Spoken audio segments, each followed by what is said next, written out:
Welcome, everybody, to the Gruely True Sports Network. I'm your host, Mike Goodpaster. Today, we're going to look back at last night's embarrassing loss at Northwestern by the Indiana Hoosiers. They gave up 54 points in the second half. They had a 6-point lead at halftime, turned it into an 8-point loss. And as we always like to do here, we're going to look at the post-game press conference with Mike Woodson. Woody's always got some great things to say, very insightful. But through 20 minutes last night, Northwestern managed just 25 points on 30% shooting. Indiana was in a solid position. They led the Wildcats 31-25 at halftime. However, as Northwestern began the second half with an offensive punch, Indiana had no answers defensively. It took the Wildcats less than 4 minutes to flip a 6-point deficit into a 2-point lead. Indiana continuously lost Ty Berry, who had 11 first-half points on the perimeter. The fifth-year senior went 4 of 7 on threes in the final 20 minutes. 4 different Northwestern players made three-pointers in the second half. The Wildcats shot 9 of 14 from distance. Northwestern scored 54 points on 62.5% shooting. So let's see what Coach Woodson had to say about this demoralizing defeat. I think is holding this team back right now from playing kind of cohesively for a full, you talked about having stretches, but for a full 40 minutes. I wish I knew. I'm still trying to figure it out. I know we got Malik back and we knew we weren't going to play him very many minutes tonight, but, we have a hell of a defensive half and then we come out and we give up 54 points and we pile on the turnovers. I mean, it's just a bad combination. We just didn't play well the second half. We just didn't play well the second half. The proper answer to this question of what's holding this team back is the man sitting there with the goatee. Mike Woodson is holding this team back. This is a team last year couldn't play 40 complete minutes. Really, since he's been here, it's always been the Hoosiers' problem. He just can't figure it out. We're 4 years in. He's making what, $4 or $5 million a year at least. Maybe it's time to figure it out, Coach. Zach?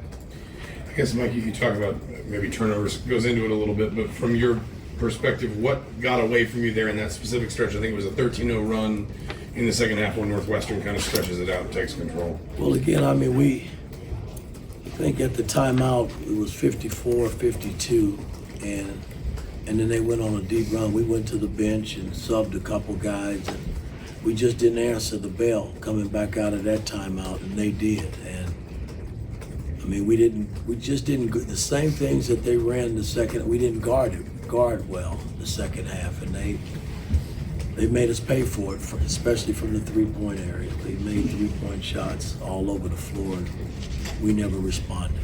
Robbie, then Daniel. Yeah, 5 losses in a row to Northwestern, Coach. Is there anything in particular you feel like has led to that? Listen, I can't go back in the past. The bottom line is we were playing well enough to win a game today, and we just didn't answer the bell the second half. We just didn't answer the bell in the second half. Is anybody else tired of hearing this crap? Every game they lose, we bring up Malik Reneau. We're missing our best player, Malik Reneau. Now he's back. Well, we didn't expect much from him. There is always an excuse.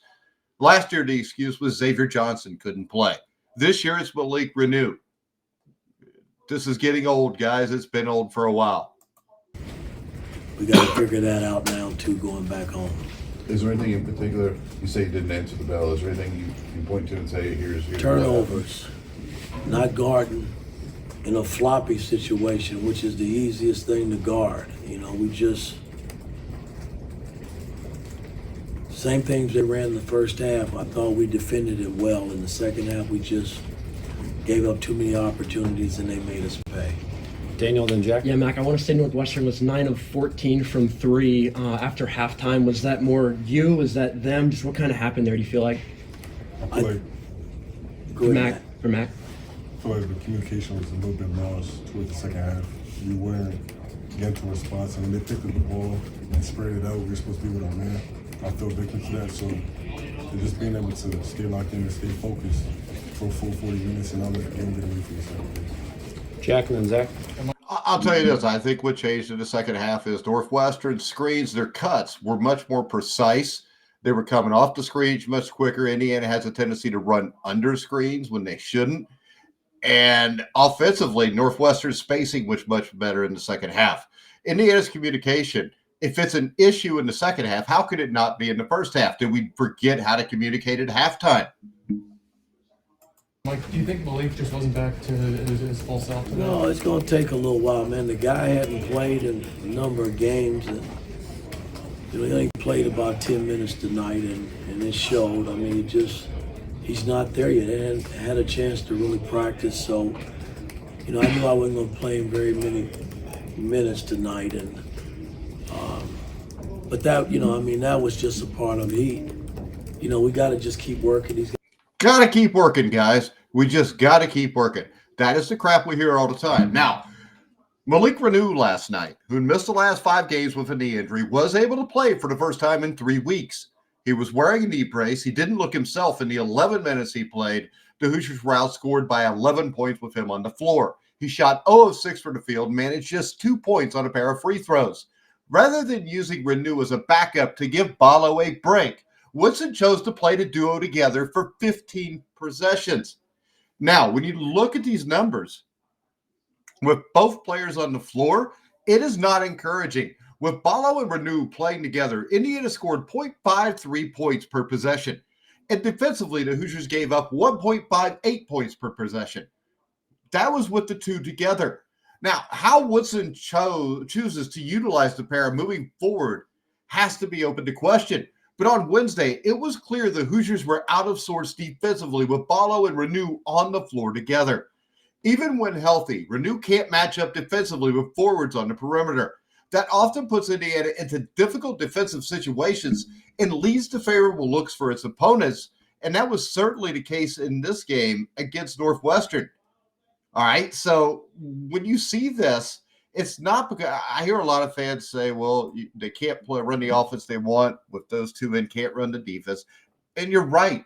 You got Malik back, and things got worse when he was in. In 15 possessions, they were outscored by 11 points. There are other teams that roll with 2 bigs inside that they run their offense through, but they surround them with quick, athletic guards, and one of the big men is able to get out and guard on the wing.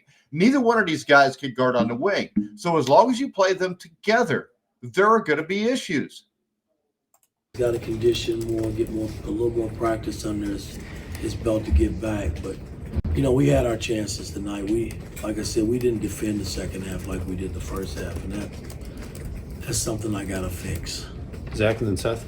Mac, there are a lot of back and forth mini runs, especially in that second half. What's it got to take for you guys to be a little bit more level in those back and forth situations when you guys are going on runs and giving up runs?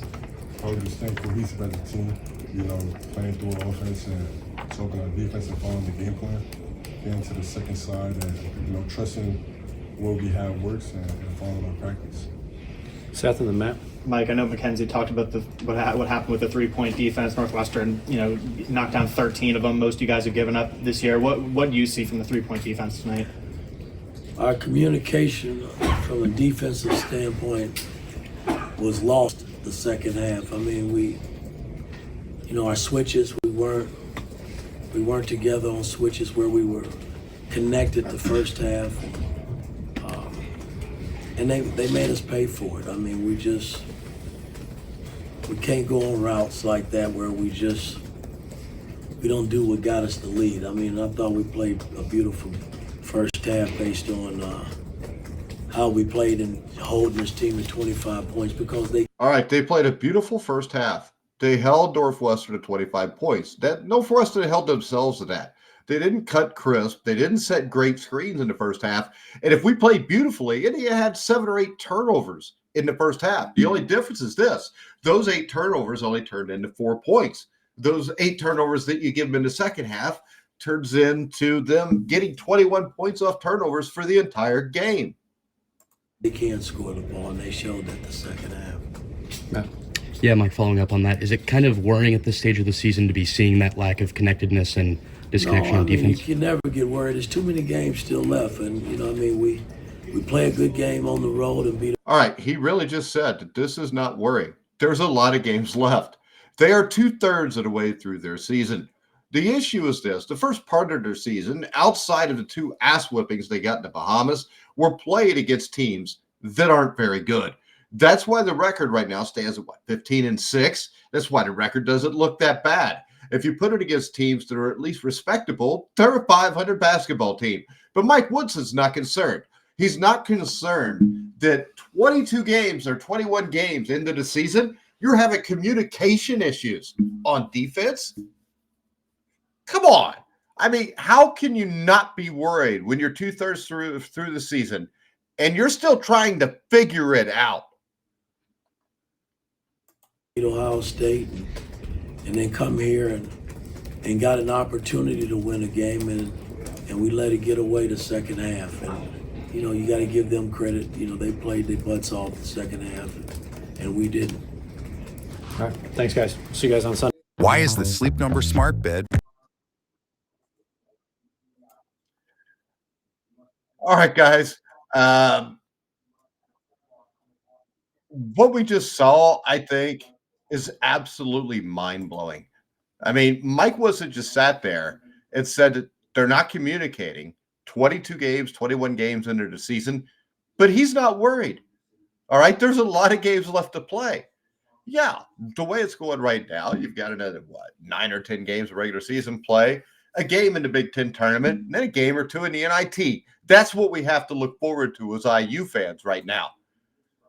I mean, the way this team is run right now is absolutely disgusting.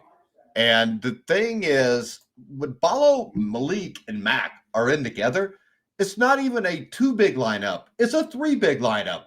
Offensively, you get little player movement. Defensively, you get mismatches where Malik is guarding a stretch 4 or a wing, and Mac is guarding a wing or a guard. Both of them struggle in those situations. They are not quick enough. I watched Kansas play Saturday. They used 2 bigs, Dickinson and what's the other guy's name? Badinga? Or I'm probably saying that wrong. But they surround those guys with quick guards and wings. All right? You can still get away with it. You can still play with 2 big guys and win. All right? There is no senior leadership on this team. If players can't play both defense and offense, sit them.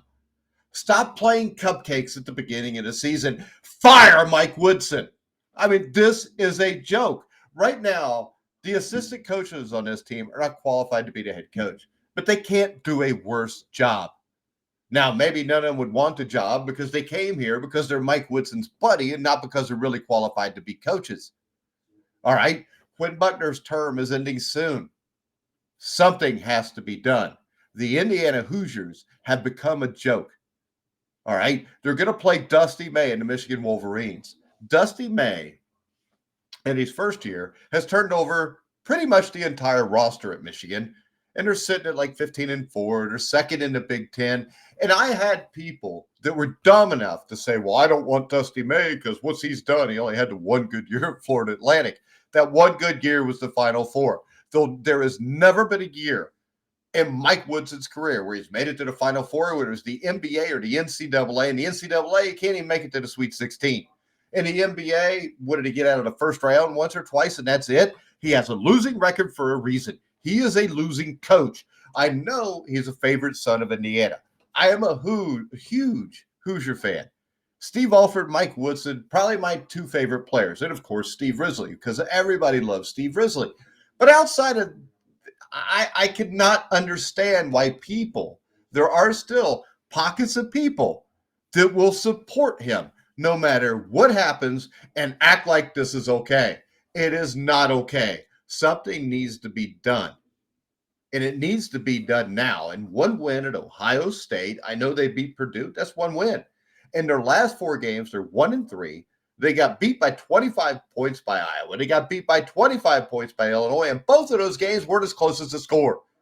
This game, they lose by 8. And it didn't seem like it was that close of a game. And this is Northwestern. If Mike Woodson can't beat Northwestern in 5 attempts, why is he getting $5 million? All right, guys. I'm going to go ahead. I'm going to wrap this up. Please follow me on X at Grueling Truth.